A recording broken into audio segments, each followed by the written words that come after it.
claim. We talked about this in the last episode of the Will Cain podcast. You should go back and listen to exactly how faulty this allegation is. It contains no corroboration. No one else in a stadium full of thousands heard the racial slur uttered. In a stadium at a Division I NCAA sporting event full of team cameras, a live stream, thousands of kids with cell phones in their hands managed to record the most verboten word in the English language. But in Freeman's estimation, it's a conspiracy not to believe this evidence-free claim. He writes, what the conspiracy theory essentially all comes down to is one thing. No one heard Richardson being called a slur. It's a conspiracy that no one heard the alleged slur. He writes, the belief suddenly is that microphones pick up every word in the arena or student section, or that cameras are all seeing and knowing like many one-eyed gods. He is telling you that it's a conspiracy to believe that thousands of sets of ears and thousands of cameras and microphones not picking up the use of a record-scratching racial slur, the N-word, not believing or doubting that it happened in that environment and not taking a single individual's word that the experience occurred is a conspiracy.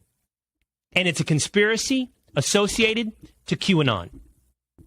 You know, in my day, I'd say a week ago, I thought a conspiracy was an evidence-free claim. But today, a week later, according to the very, very special mind of Mike Freeman, a conspiracy is if you don't buy, if you won't buy an evidence-free claim.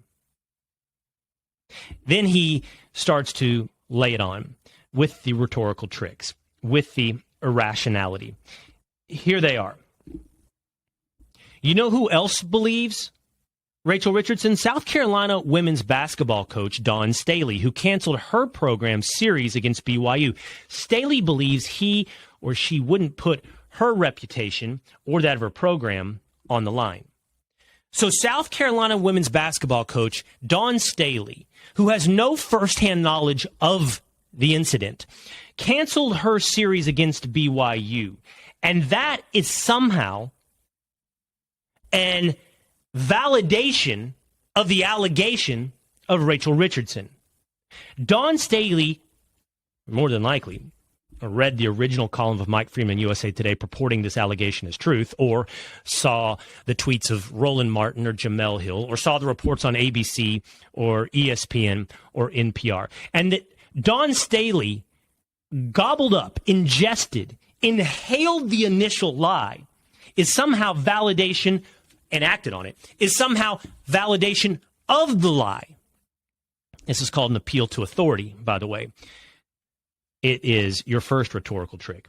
Second rhetorical trick, an appeal to victimhood.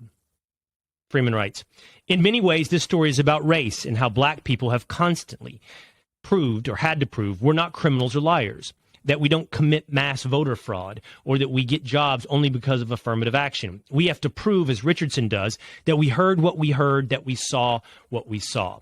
To many of these people, Richardson's words don't mean anything. She automatically cannot be trusted. Believe her, or you're a racist. Believe her, or your disbelief is a crime not just against Richardson, but all black people.